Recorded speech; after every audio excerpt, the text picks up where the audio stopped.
is where it's getting fucked up. All right, welcome to another Three Aficionados. We're just trying a new format and fucking it up. We're talking about all things analog, watches, cars, and mostly technical difficulties. And with that, we're going to be discussing a little bit about some, of course, Porsche news. 718 RS rumors of the Spider. A little bit of news in the watch industry of the Ulysse Nardin and the Oris limited edition. And obviously, of course, updates to the new collection. And with that, let's pop it off, boys. Bringing it up. Peter's got a cup. Oh, we all got a different drink today. That's right. Non-matching. What are we sporting in the fish cup there, Peter? Or just the tea today. No fun beverages because I'm on the antibiotics. So we just stuck to the tea, but that's all good. What about you gentlemen? Cheers to a lot of tea drinkers out there. Cheers to the tea drinkers. There you go. Cheers to your infection, which I hope is well in check with fish cup. Thank you much. Appreciate That's a cup of penicillin. There you go. What are you guys drinking? Cheers. What's in your heady cup there, Steve? It's all head, and it's delirium tremens. So this is just about what the doctor called for when you take too much penicillin and you start drinking too much, and then you stop drinking, and then you go into withdrawal and you see pink elephants. So it's one of my favorites. Yeah, but that's got another piping down your throat. That's what she said. I'm drinking an innocent gun today. Going for the strong as F Scottish Gold. That's a classic. Yeah. That's pretty good, eh? It used to be my main go-to before delirium tremens. Yeah. Mm-hmm.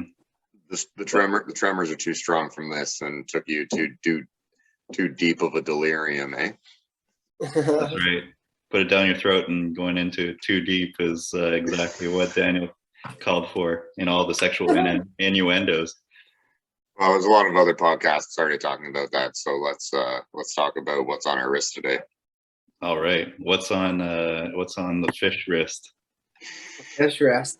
You know, I realized when I was looking at my watches today that I only have 3 watches in Lethbridge now because I left all of the rest of them at home. So my pickings for the podcast are fairly slim, but I know I've had the tutor on the last few days, so I thought, or last few podcasts, thought at least I would show off the jellyfish, the Casio clear jellyfish for anyone who's not watching the video. But yeah, it's the all clear band and all clear bracelet, and yeah, it's got like the kind of grayish colored dial.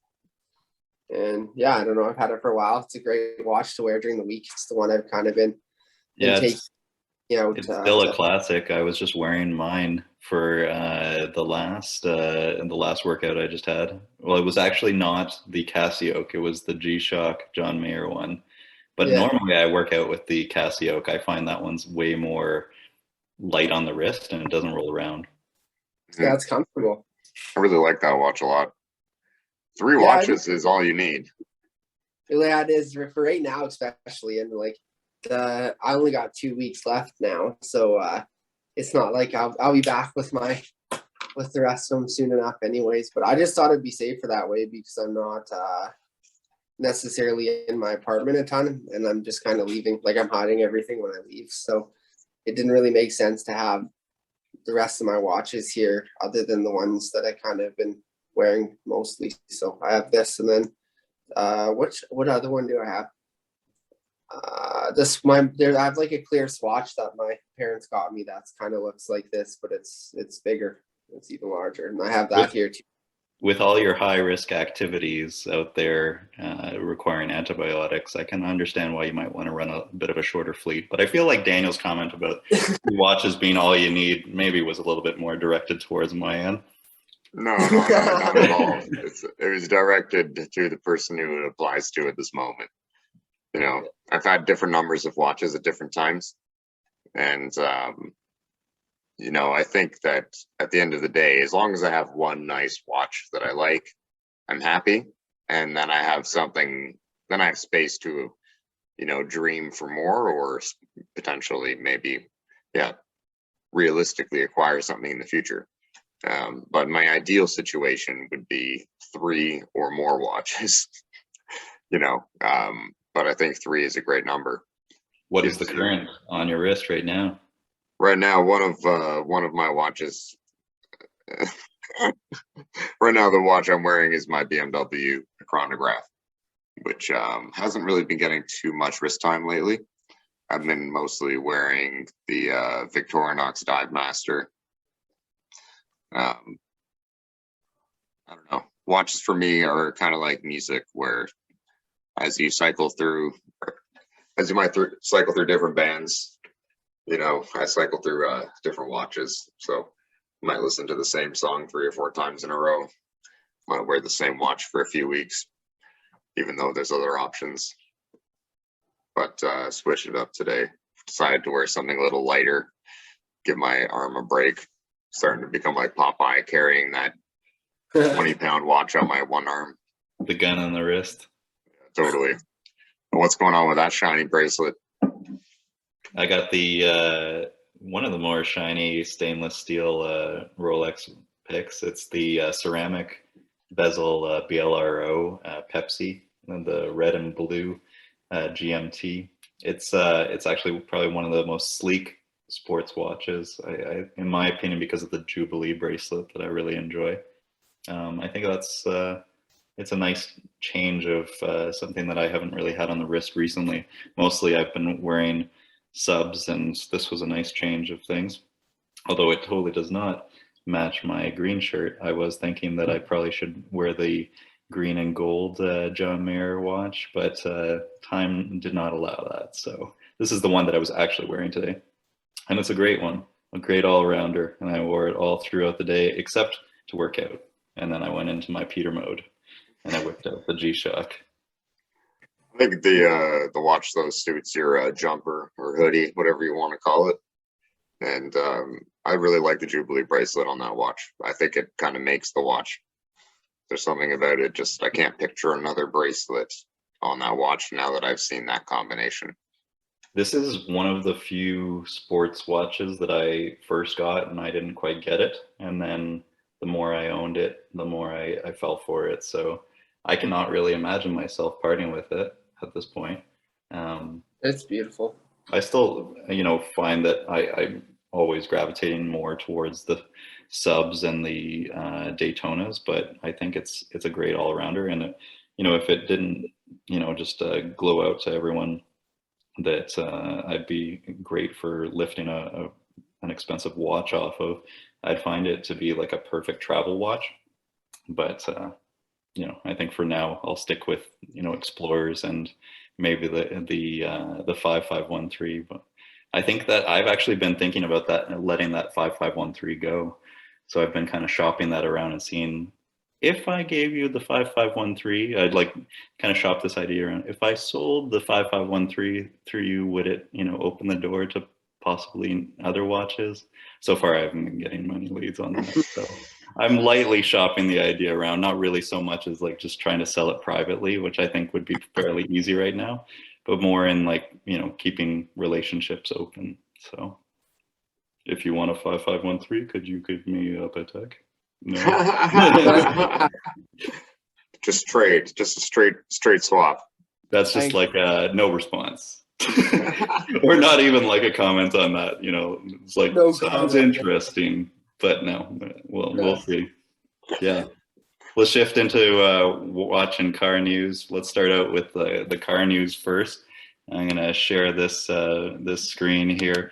So I've got this most recent report that some of the internal people had reported that perhaps the GT4 RS treatment could be applied to the Boxster Spider, which I think would be crazy. Like that would be awesome. And it makes me wonder, if you did have a Boxster Spider RS, would it potentially be a manual, because that would be insane, and people would kill for that. I think, you know, they always say that for the GT4 RS that it's only going to be PDK, but with the Spider, I mean, you could almost make the compromise that this could perhaps be more of a cruiser, you might say, more of a daily driver, because the first generation that I had of the GT4, they also had the Boxster Spider, and it actually wasn't a GT car, and it was more tuned like a little bit more of a daily driver, and both were still manual, both still had the same engine.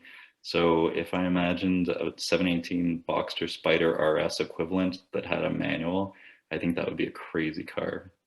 I think that would be amazing in the collection, and would make me easily give up on the GT4 RS. What do you boys think? Would you give it up? I would shift to this. Yeah. Yeah. It's real. I mean, it's only like a hypothetical. No one has really confirmed it, but it was Frank Walliser said that I mean, still have some ideas around this. Let me see, what was the comment here? Yeah, Frank Walliser said, technically speaking, it's possible. He didn't know. It was like a non-confirmation confirmation. So, I mean, I'd love to see it. It'd be awesome. I think that would be the one that I would not even think about. And to me, actually, that would be more appealing than a 992 GT3 RS. That would make me walk from that, or most other special models that they're bringing out. That would be a perfect all-around car, and would be like pretty much the closest that you get to a GT car with a manual that's super high performance. I wouldn't even get stuck on the manual. To me, their PDK is so unbelievable, and as the PDK is the only option in the other cars as well, then that becomes less of an issue for me.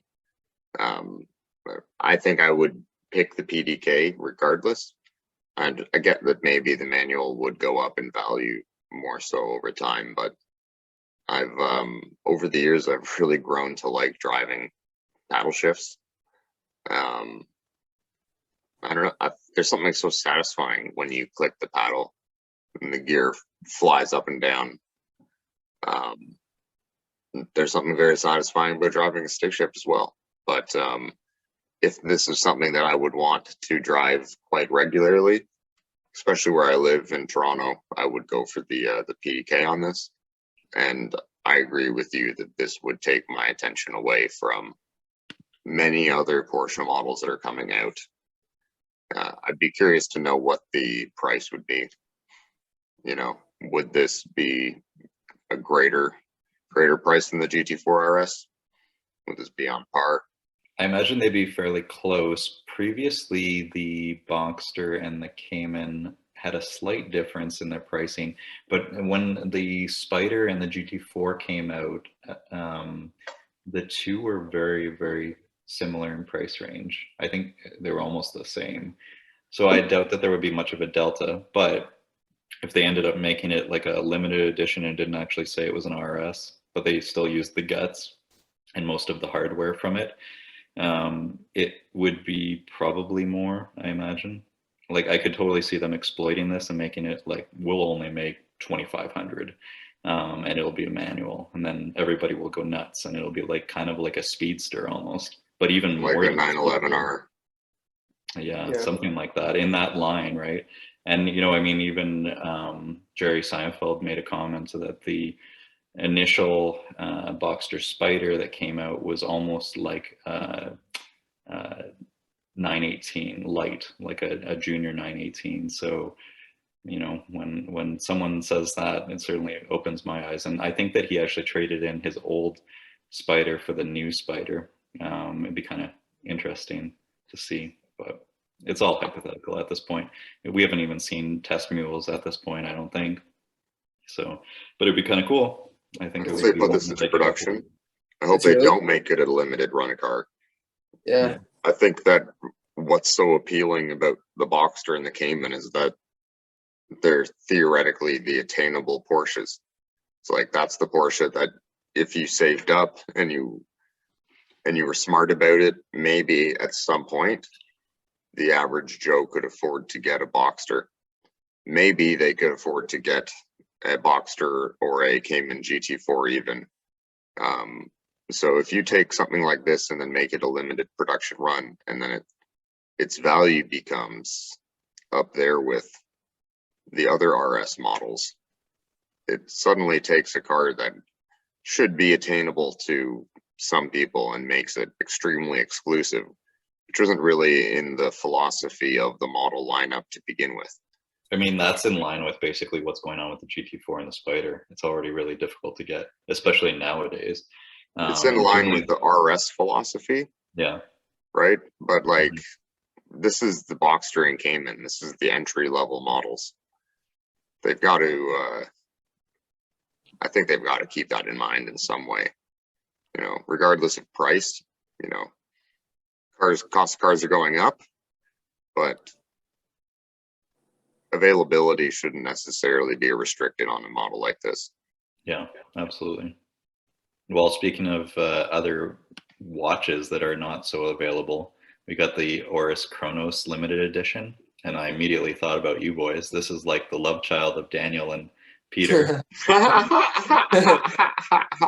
This is $4,900 for a 38 millimeter stainless steel limited edition. That's basically only a 200 piece version of the 65. I think it looks great. What do you guys think? Is this completely a Peter watch? Yeah, it's cool. Is it open back too? Yeah. Oh, it is really beautiful. It looks like it's pretty cool watch. What has it got for the function? It has the same movement that's in the 65, the caliber 400. Okay, cool. Okay, yeah. So I mean, it's a great movement and it's a great piece. I mean, at the same time, it is also, you know, you'll hear the same thing from me. This is the problem I have with some of these limited edition ones and the big pointer. It is, you know, dangerously even more expensive than a Tudor Black Bay 58. But I mean, you know, for someone who doesn't want to go into the Rolex family and wants to be a little bit more unique, when there's only 200 and you'll never see yourself walking around out there, this is kind of a tempting one, especially if you have the aesthetics of a Peter and you walk around with a, you know, a fish on your mug and You love I love the blue. I'm a big fan. I think it's kind of cool because recently compared to the Tiffany kind of iconic Tiffany blue, it's kind of a different shade, which is kind of, I would say, refreshing at this sense or at this moment, because it's not they're not trying to just copy. They kind of went with like a little bit of a different color, and I think it's cool. It's like for a dive watch, it adds kind of almost like a ocean kind of vibe to it. And you can apparently pick your number if they That's still cool. have any available. Oris does the neat thing on some of their watches where they have that fade, changing shade from dark to light on some of their dials, and on other of their dials where they appear to be flat or one solid color. They often have a interesting depth of field when you move them around under the light. I think that Rolex people like yourself think of Rolex and Tudor as like untouchable brands, you know? So like no matter what price anything else is, like if there's a Rolex or a Tudor that's the same price, you're often of the opinion, why not buy the Tudor or the Rolex? So that's not just you, like a lot of people have that opinion. It does beg a question though, when the price of a watch that was appealing at a different price point suddenly goes up significantly and is now competing with other brands that it wasn't competing with before. So like the Sun Wukong Artist Edition, if you click on that one for a moment and open that up in the top left corner, that's $34,000. You know? Yeah, it's pretty insane. Oris has gone up to a whole other level with handcrafted high-end artisan dials, and any flagship can then be used by marketing companies to try and increase the value of their brand. So, you know, otherwise, I mean, I like that specific Oris a lot. I just don't like the bezel too much, if I can say that. I think I would have liked a silver, sorry, instead of silver, I would have liked maybe a black or another shade of blue. You know, if they could have used the bezel to emphasize that shading on the dial even more. I think that could have been cool. Yeah, it would be nice.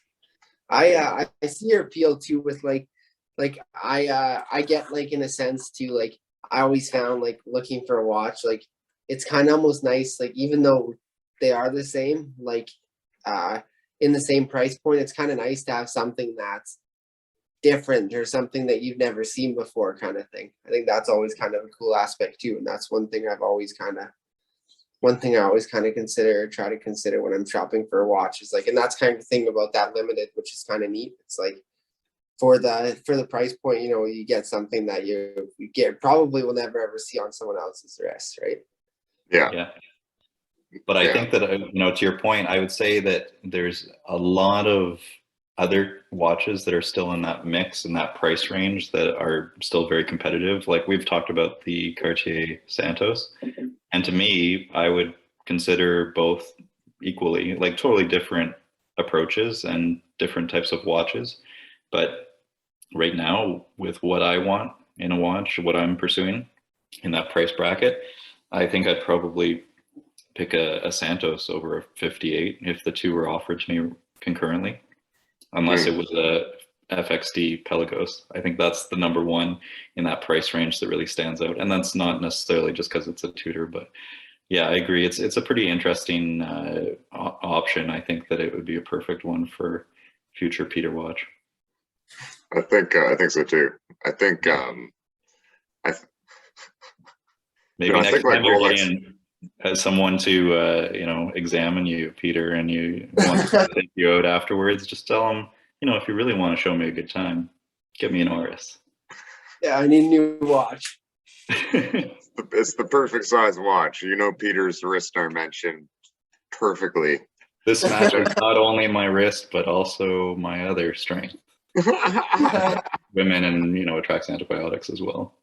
So like I think I was gonna say that I think that like Rolex and Tudor fanboys have a like that. I get it. I'm not sure I'm in that category, but I am a fan, and I think that Rolex and Tudor make great watches, and that's essentially beyond reproach. If someone wants to question the quality of a Rolex or a Tudor, then they have no idea really what they're talking about.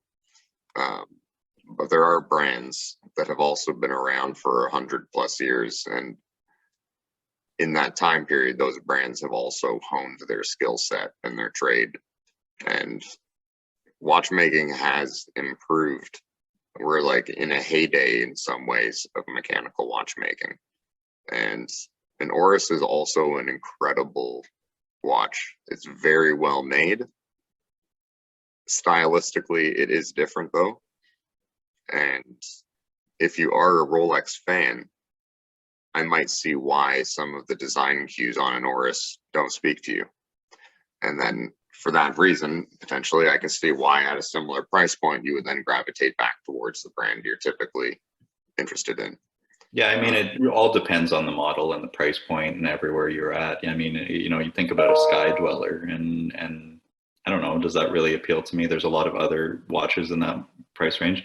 Then you start thinking about the precious metals and the special watches that Rolex makes, and then you go, well, I mean, that's Patek Philippe range. And, you know, if any of this was actually accessible nowadays, you know, there's a lot of things to consider.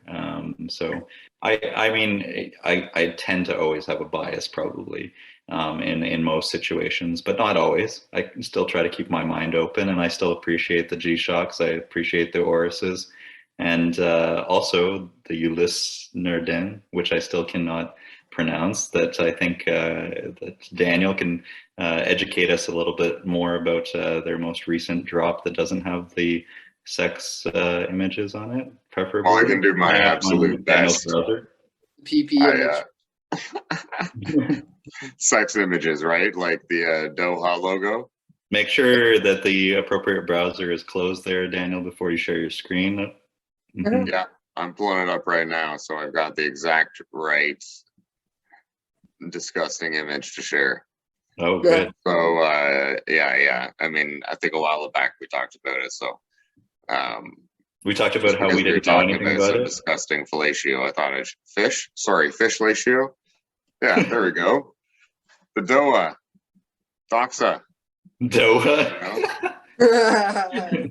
You know, if it was Greek, he'd probably pronounce it something like that. Ancient Greek, it's older, right? Yeah.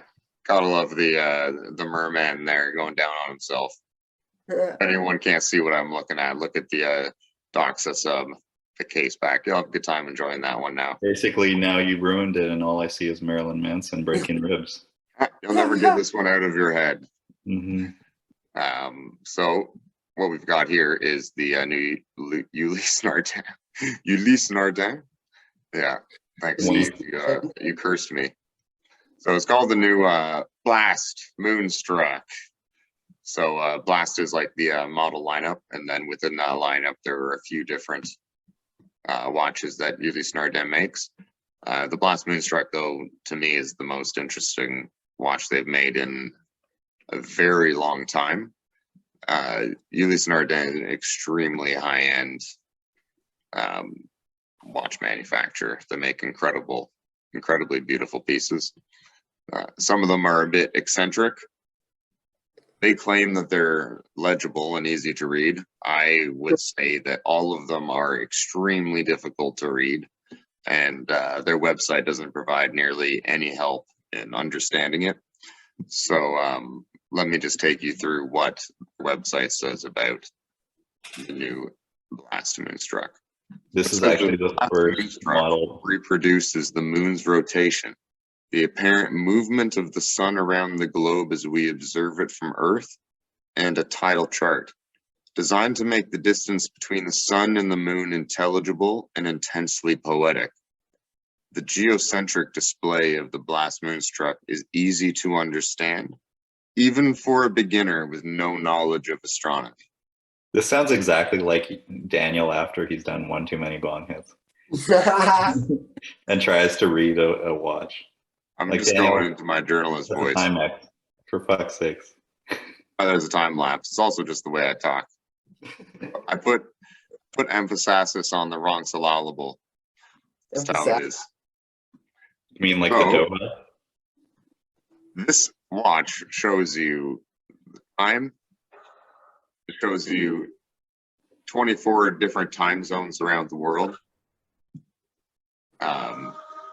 It shows you the position of the sun and the moon. And it shows you the position of the tides as well. Cool. So it took me about a half an hour of reading through an article to figure out how this watch actually worked. And it's incredibly complicated. The craftsmanship that goes into making this piece is just insane. So what we have is an hour hand and a minute hand, which are quite legible once you look through the etched in image of Earth, which is faced from the North Pole down. That's etched into the bottom side of the glass dome that's then applied to the lens. And then it shows you all of the different time zones in association with that. And then what you have is a sun, which is made out of a hardened resin, and a moon, and they move around once every 24 hours in place of where the sun and the moon would be. And then they use these asymmetrical oval shapes within the dial, which are all moving complications that move along with move in conjunction with all of these other pieces. So you can then use it as a GMT, and you can use it if you're out sailing to figure out if you have a high tide, a low tide, and it can take into account things like the abnormal high and abnormally low tides as well. So it's a pretty interesting piece of kit. It's extremely high craftsmanship, and it's about $80,000 American. So it's a steal. It's beautiful. It's the first model I've ever seen from them that actually appeals to me. I think it's amazing, and it's amazing how it's. I think that it's really elegant, but very modern and timeless and cutting edge, all at once. And so it's really kind of mind blowing. Like, this is something that you'd think that would be all CGI. It's kind of crazy that this is actually something that is put together by a watchmaker. So This is handmade. This is a handmade beautiful mechanical watch. Yeah, it's super beautiful. And it looks like Tony Stark had basically developed it. Like, you'd think that this would be on an Avengers movie. It's Iron Man watch. Yeah. Yeah. So I don't know if this watch is titled as such, but they make another watch which does 1 or 2 complications less, and it's called a tellurium for showing the position of the sun and the moon. This takes into account a few other complications, so I'm not sure if I'm sure that applies as a subtitle. But sometimes I think Ulysse Nardin really has some pretty weird and over the top designs that don't really speak to me. But what they always do is make something with such a high degree of quality that it's impressive. Would you go this or Platona, the Platinum Daytona? Go for this. Of course you would. I know you would. I just think this is quite interesting. This is their other watch, the Tellurium, which shows you lots of other things. Pretty neat, I think. I feel like Peter's aesthetic is all Platona. Which you go? Watch the Platinum Daytona? Yeah, this one or Platinum Daytona, because like it's all your aesthetic, the Platinum Daytona, brown with the blue, but this is also like all you in a Lamborghini or McLaren.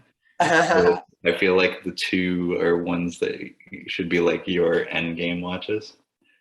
I think, like you're saying, like comparative, I think the definitely Platinum Daytona is probably, I don't know though, it's hard because like this. Look at this. Like this thing's beautiful, but overall just like Platinum Daytona is like pretty end game savageness. So like that's something. You said end game savageness? Yeah. All right.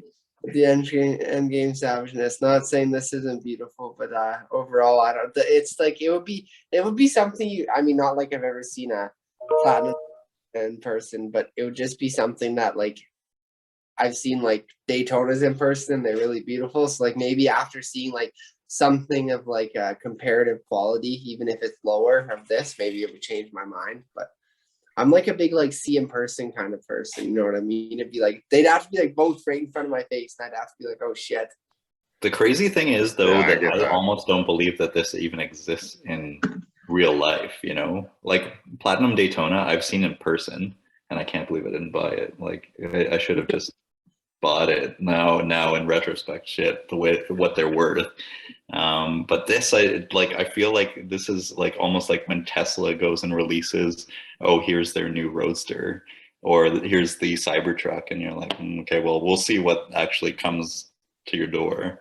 But it's pretty unfathomable. I would really love to see this in person, and if it is like it is in the photos, man, I think I'd struggle. I think I would want obviously both, but I mean, I think I would probably, if you just took your mind out of the whole game and I stopped being a Rolex Tudor fanboy douche like Daniel always accuses me, I feel like I would actually go for this. But you know, obviously from an intelligent you know, buy the watch that's worth double, triple what it actually is MSRP, it'd probably be Platinum Daytona. But as far as the one that you want to have for the rest of your life, I feel like this is kind of insane. Beautiful. The other thing is like it's 45 millimeters. It's big. Yeah. That's why it's I think that would kill it because he's 8'2". I think that would kill it for me. 45 millimeters, like I doubt this Yeah. thing would look right on my wrist. A platinum Daytona would feel really, really right on the wrist. Yeah, you would wear a platinum Daytona how many times? And you'd wear something like this how many times? I They're both wouldn't like wear either. special occasions or special event watches. Yeah. I think I can get over the size of it. You know, for those times I do wear it because this is a piece of modern art. It is. You know, this is more than a watch. You know, It's a beautiful. Daytona in a way is more than a watch as well because it is an icon and it has influenced all other manufacturers in a way, you know, with the design of their chronographs.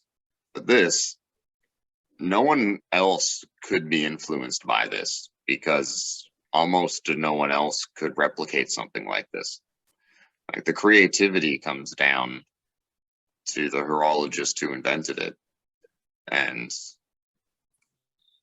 to me, there's certain watches that come along from time to time that are mind-blowing with the way they look.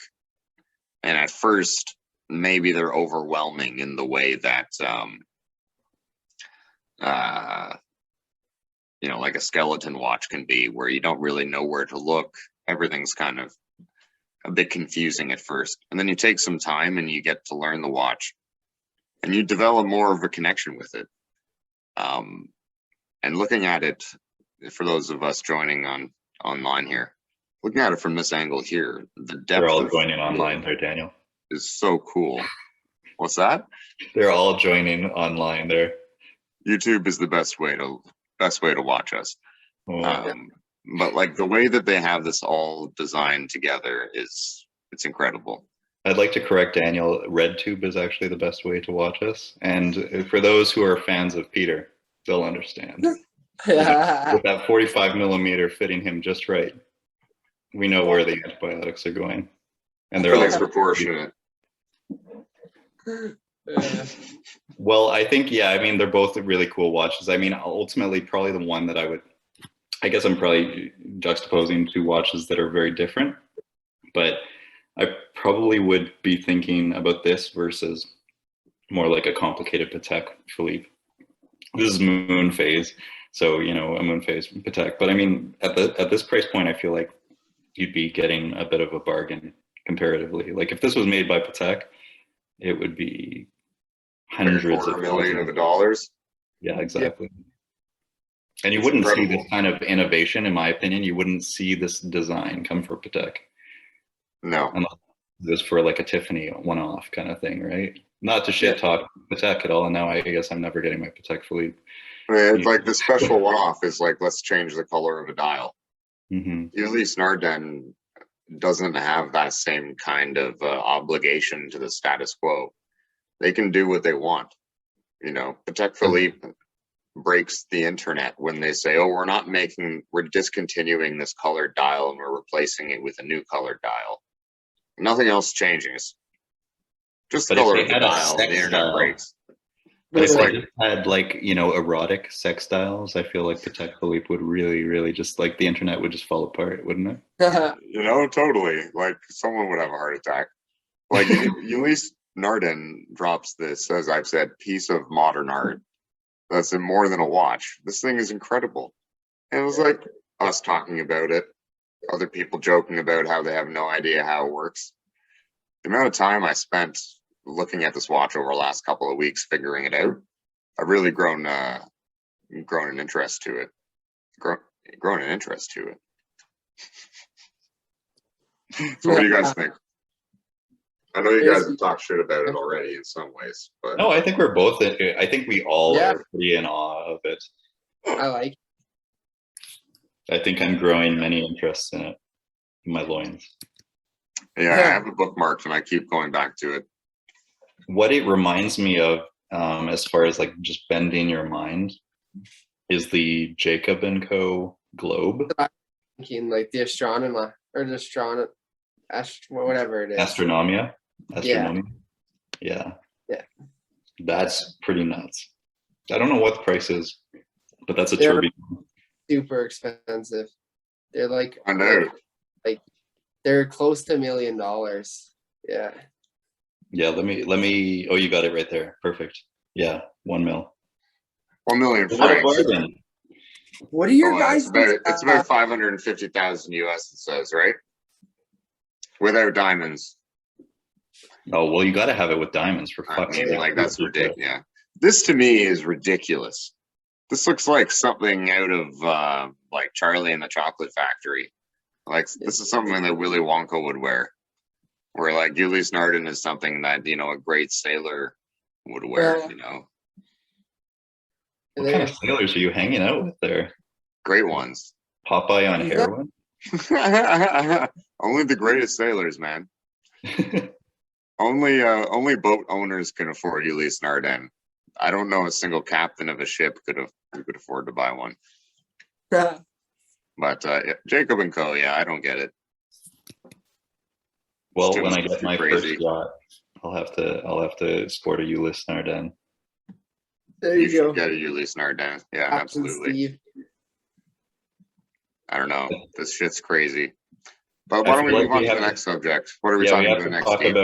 We've got to talk about your next tab that is still front of mind that I think that you're more of the expert on than I am. That's the Cadillac CT4V, which I don't understand why it's no longer CTSV, but this is the Blackwing. This is basically the follow-up of the CTSV, and it's a return of manual. So yeah, give us the scoop there, Daniel. Yeah, 3.6 liter twin turbo V6. Buy to the V8s of the past, unfortunately, I think. Power is up pretty good though. It's 470 odd horsepower. And then, it's listed with 0-60 at 4.1 seconds with a manual stick shift. So if you're an incredibly good driver, I'm sure you'll be able to pull off, a high 4s or low 5s in this thing. And then you have extra seats in the back. So it's well under $100,000. In the States, it starts at $59,900. So I think it's kind of a bargain for what you're getting. You get a near 500 horsepower all-wheel drive car for below $100,000. Is not an easy feat. And then Cadillac somehow, I think, actually got interior and the exterior styling right on this car. I always liked the exterior on the CTSV, but I always hated the interior. I've driven a few of them, and a few of them have different model years and generations. Each time I get into one, I'm really excited until I realize how ugly the cabin is. Just in the past, I haven't been good at making vents.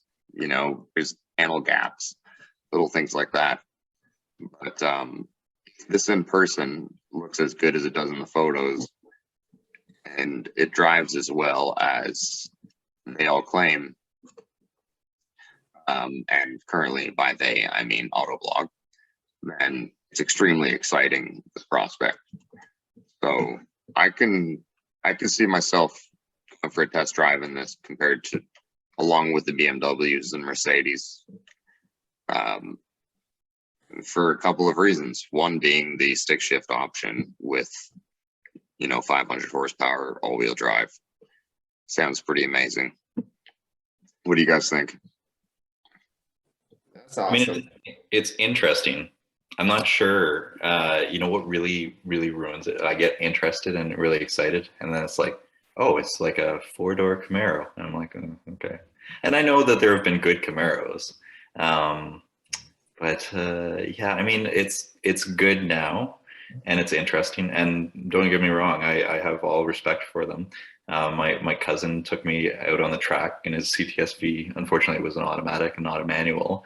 And we all know the values of the manuals have just gone through the roof.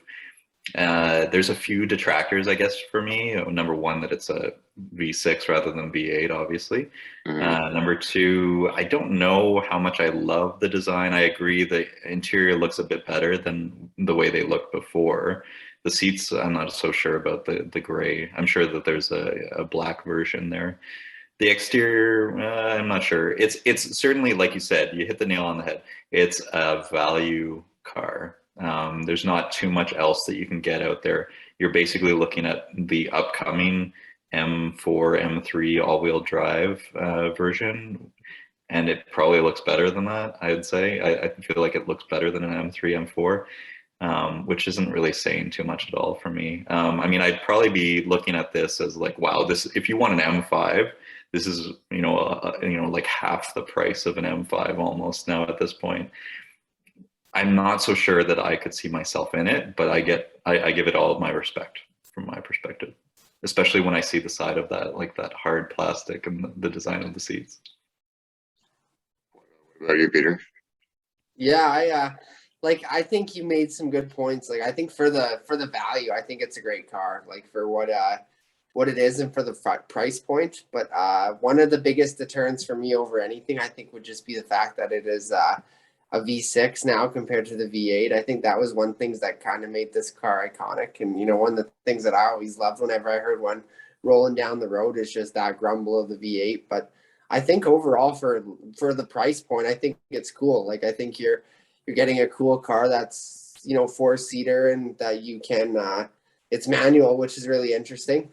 And yeah, I think it's got definitely some interesting features for the price point. I definitely think it's a good car for sure. It would be curious. I've never been in one and nor driven one, so I'd be curious to actually go in one time. But it would be cool to see this comparative just to the V8 to see what it looks like. But no, of course the immediate response is going to be, we'll just get the CT5V Blackwing, which has the V8. But it's in a different price bracket. I would say that the CT5V looks better. From what I've heard of like early reviews, the CT4V is where it's at more than the CT5V. But I mean, we're looking at M3 versus M5 now, right? Both interesting. Not so sure if I immediately get it, but has its appeal for sure. Yeah, I think there's a couple interesting things here. One being that Cadillac has, from the very beginning, sized their cars differently than their competitors, kind of in the way that Jaguar does, where they seem to kind of like make half-sized cars. So this car is like a bit bigger than a 3 Series, a bit smaller than a 5 Series. It fits into a niche kind of size in a way. I think that's appealing to some people. I don't think that's as appealing to other people, but 5 Series, I love them. They've gotten quite large. This could be a good size vehicle. And then the other one is that we're moving into a world of hybridized and electric vehicles and 4-cylinder vehicles, hybrid 4-cylinder vehicles. And Cadillac's decided to give us a twin turbo V6 all-wheel drive with a manual transmission. So I think that is something to be celebrated, regardless of whether or not this car is for you or me. I, as like an auto fan, am ecstatic that Cadillac made this car. There's very few other people that are kind of like keeping the dream alive and carrying that torch of being a petrol head. I don't think Cadillac could get it with a V8 in this car. I think they would face severe criticism about, how come you've come out with a naturally aspirated or supercharged V8 in this year? Lexus just came out with their new car. It's with their new LC500, and it's a naturally aspirated V8 that's a pig on gas, has 0 torque. But people say like it's just the engine sounds good. Like, well, at a certain point, that's just an excuse. So I'm really excited to see that Cadillac's done this. The CT5V is actually sporting pretty much all of the purest things that we're calling for. It's got the supercharged V8, it's got crazy power, crazy torque, and it's got a manual. But like you said, weight, it's more than 2 tons. So to me, that's kind of like, well, I mean, interesting, but am I going to take that over an M5 competition? Price points are always great. I mean, they've always got the value there. I mean, the question is really, is it for me? I think it's great for some people, but I don't know if I necessarily see it for myself. Yeah. Well, something else that you might not see for yourself, but is exciting news, is Lamborghini's announcement that they plan on making sure that they maintain the ability for being purchased. They formally promised to, quote unquote, we will never become unexclusive. And I love that they're taking a shot at Ferrari with that, and also at Porsche probably with that. You know, these other cars by certain brands are dream cars. They become incredibly difficult to get. You know, Lamborghini is telling you, like, show up, and if you have the cash, we'll sell you a car. And they've also made the promise to keep making their naturally aspirated engines past 2030. So just like Cadillac, Lamborghini is deciding to make sure that if you have the cash, you can buy one of their cars. And in the near future, if you're a petrol head, you can still get a sweet engine in a sweet car and go for a fun drive. Peter needs to get that STO right now. It's beautiful. I love it. Especially in that color. Oh yeah, I know that blue STO. I love it from the back. Oh, that's what Daniel definitely said.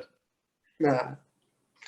Butt plugs. Yeah, I admit it. I love it from the back. This thing is just incredible. What a weapon.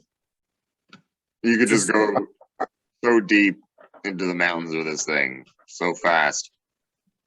You really need to start appreciating your phrasing. Well, I'm going to be the unexclusive. You know, I just want to point out that this is very confusing with the double negatives, but I'm going to stick with the exclusivity. I want to give a quick update to the insanity that somehow still keeps on propelling, even despite a crazy busy week at work.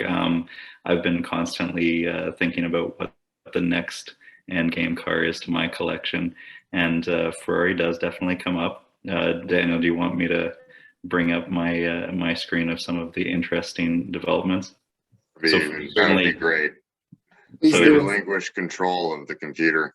So Ferrari is, you'll have to stop sharing your screen. So Ferrari is, you know, potentially dangling the possibility that there might be rumors of an F8 special version, like a Pista or a Speciale or a Competizione. I did sit in the 812 Competizione and it was amazing. I wish that I could get that, but I'm being told that perhaps, you know, great lengths could be taken to, if there is an F8 special version, that could happen. Now, I've been constantly scouring the internet.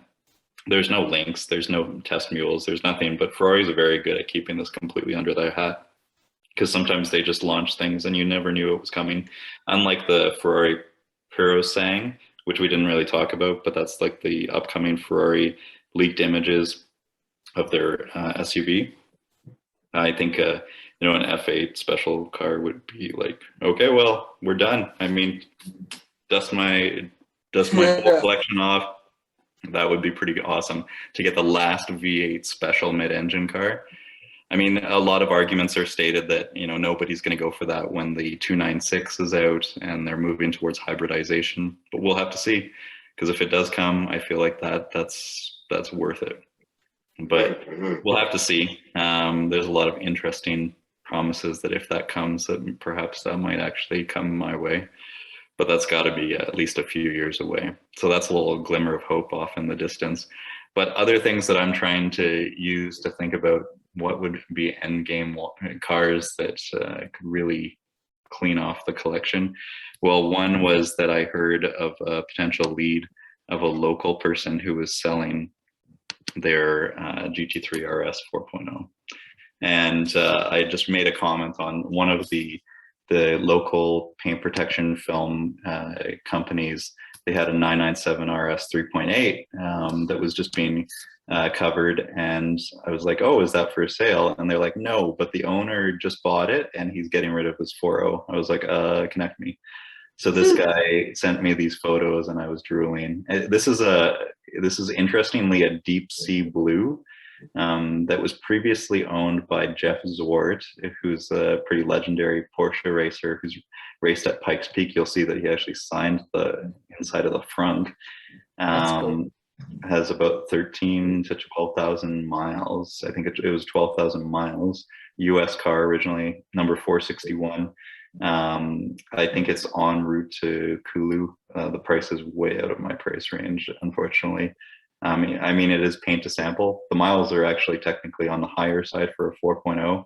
The owner's a really nice guy. Unfortunately, I realized that he is the guy who scooped me on the Carrera GT back in the day when I was maybe at a potential punching range if I liquidated everything for one that was in a claim. And he just bought it as like a track day car as his second Carrera GT. So this guy has a crazy collection.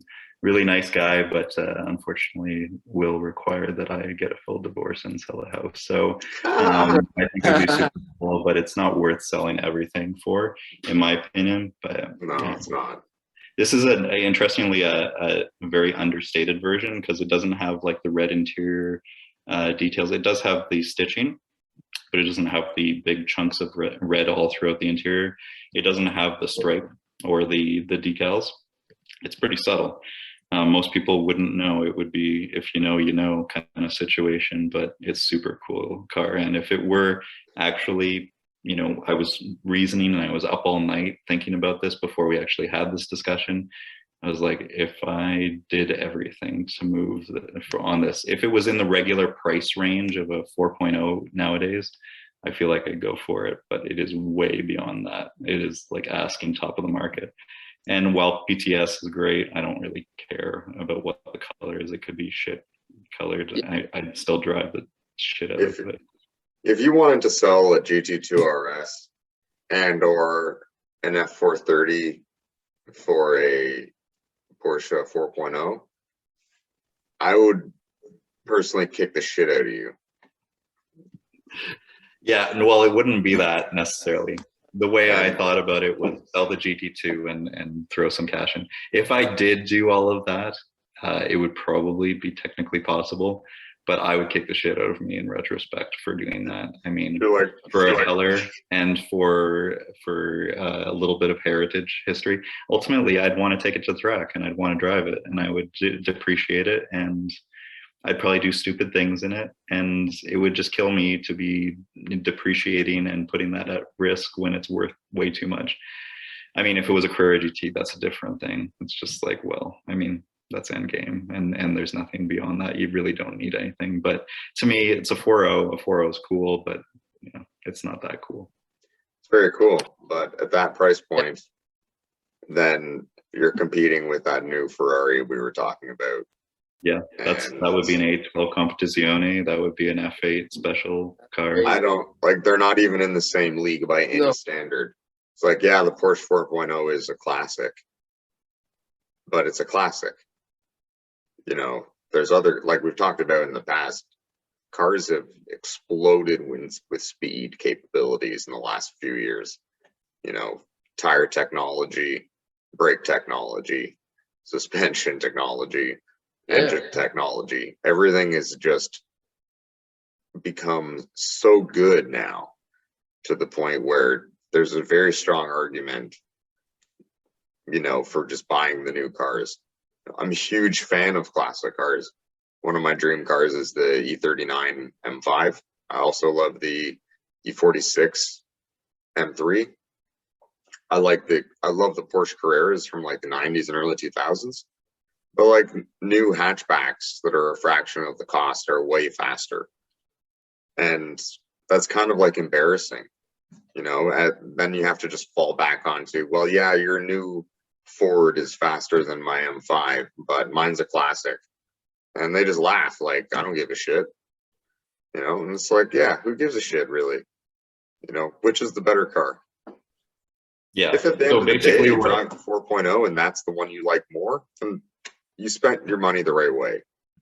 But at the same time, when you have the option of a Ferrari coming up, potentially at a similar price range, that would blow the doors off this car. Or it could be even less. That's the crazy thing. And, honestly, with the economy completely in flux, with geopolitical and with inflation, I think I just need to be patient. The other thing that also came to my mind is I've seen these up in Europe, and their prices are way less than they are in North America. And at 15 years of age, it becomes accessible. Apparently, Yeah. when you import, like, say, a German car, which is like less, or even UK, but probably I think Germany tends to have a lot of these that are sitting at much lower prices. If that comes of age in another few more years, you can technically import them if I really need it, if I really want it, and it could be better. So we'll see. I'm not going to sweat over it, but I actually, I passed on that.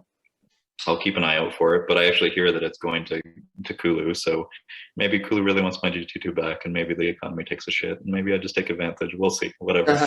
But the thing that actually just landed in my lap is I've been constantly messaging on this forum about a 964 potential lead. There's a 964 that's for sale potentially locally in Guards Red, an 89 C4. They're super overpriced right now.